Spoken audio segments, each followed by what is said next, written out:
Hello everybody, the Holy Bible here, back with another top video. Hey yo! So this one's versus a Quinn. So in this matchup, as you can see at the bottom left, I recommend Halo Blades or Electrocute if you want, but Halo Blades is generally better due to it being up more consistently during laning phase. Electrocute, I believe, has a 45-second cooldown, and Halo Blades is a 12-second. So you can more frequently go for trades, which is why I think it's better for laning phase.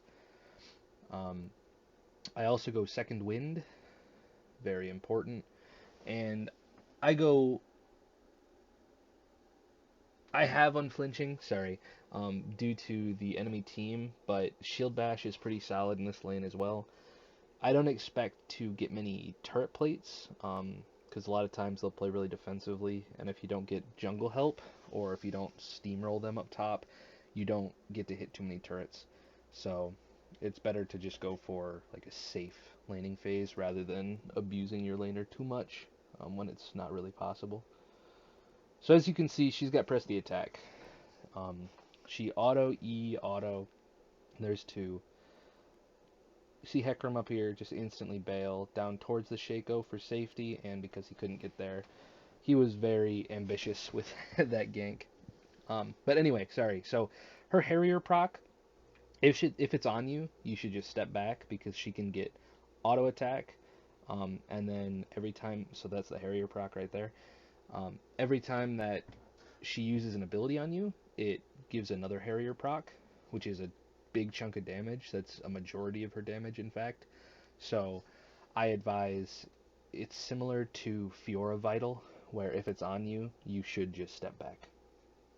You see Shaco invading. I saw Hecarim go onto the Gromp, so it should just be a freebie kill for me. Lissandra is still around here, and Quinn's here as well, so I can just wait for my Q in the bush. She walks up, get a free auto, and there's a box there, so she's going to walk into it. CC. Unfortunately, once again, Lissandra gets it, but it's good to share the wealth. Wave is pushing to me, so we should be fine.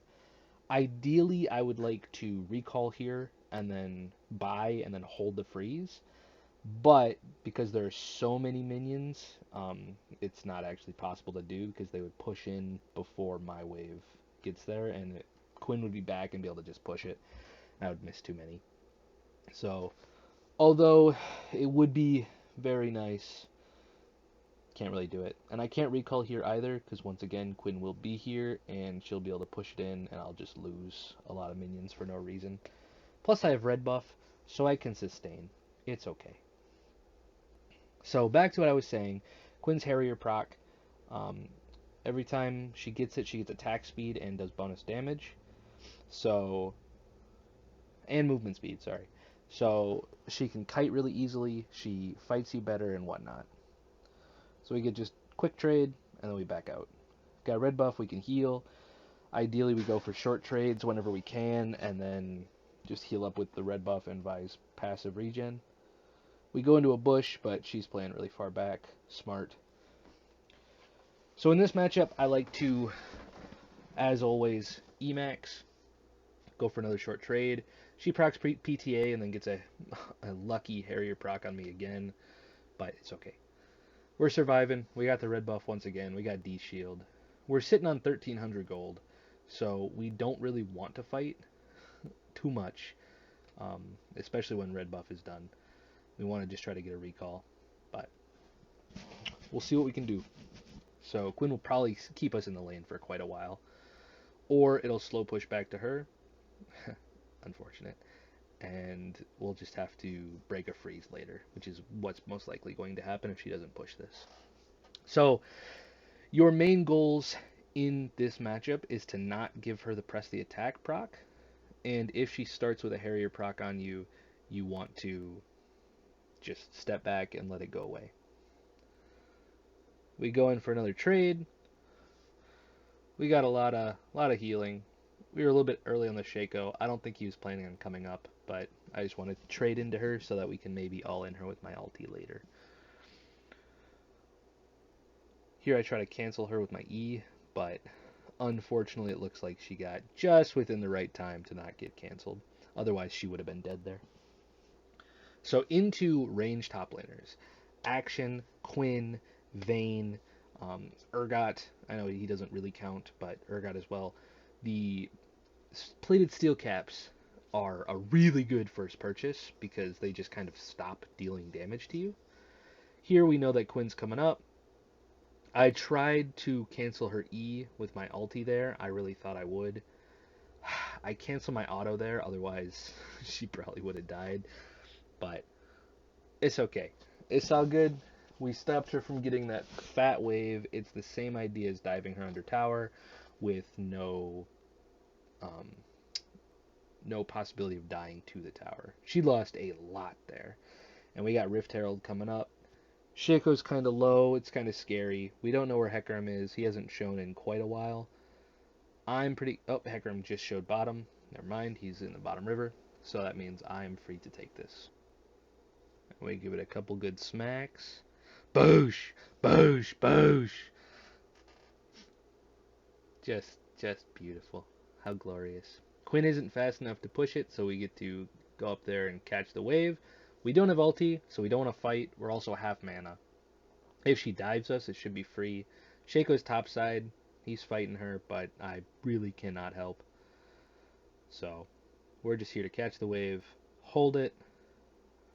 If I'm smart, I would freeze here, but I think I want to back. So I'm going to push up the wave so that we don't miss anything.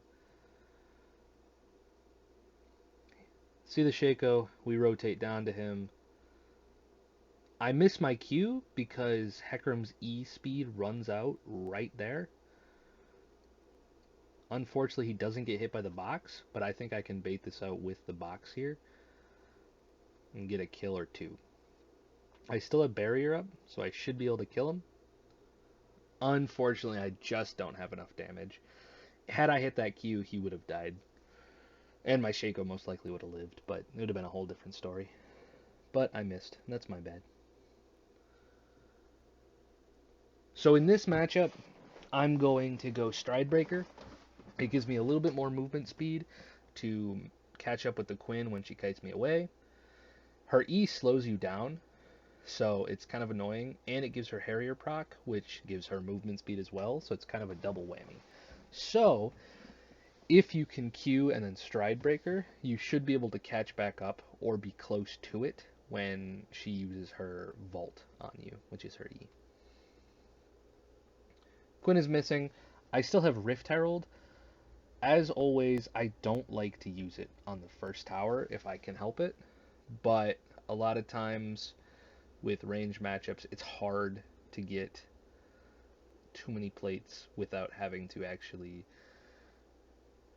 do anything. So basically what I mean is right there I held my Q so that her vault would cancel it, so I would keep it. Sorry. So it's hard to push in the wave a lot of times without flat out killing your opponent or getting a jungle gank. So right there I just get the tower. I wanted to confirm the first tower of the game.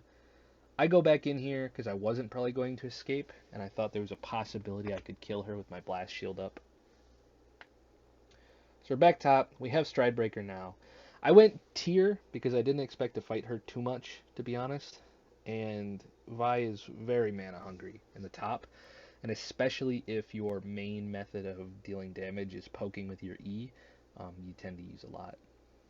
So we see Shaco's topside once again. E through the minions. Even with the tier, we still have enough to two-shot it with our E, which is the point. I got ulti in 2, 1, hit the Stridebreaker, she's slowed, and then we catch up. So she's not fast enough to get away from our ulti range, and we can always match her with that Stridebreaker on. So that is the nice part of it. Halo Blades allows you to do consistent damage. Stridebreaker allows you to stay on top of the opponent. So I think it's really good for top laners that are ranged. Jace, Action, Quinn, Teemo even. Teemo, it's not great, but, you know. So I think it's really solid to take.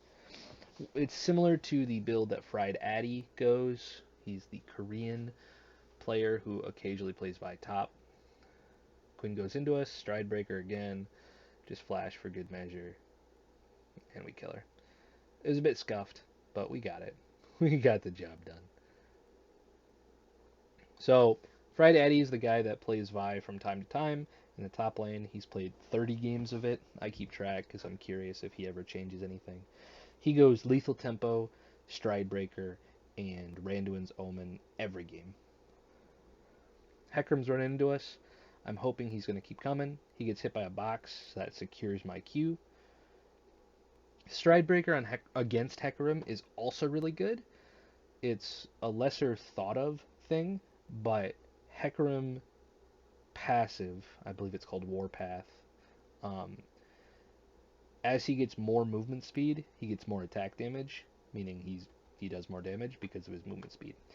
So Stridebreaker, the slow, crazily enough, slows him down, thus you do more damage. Enemy team surrenders, and that's that. Quick and easy game.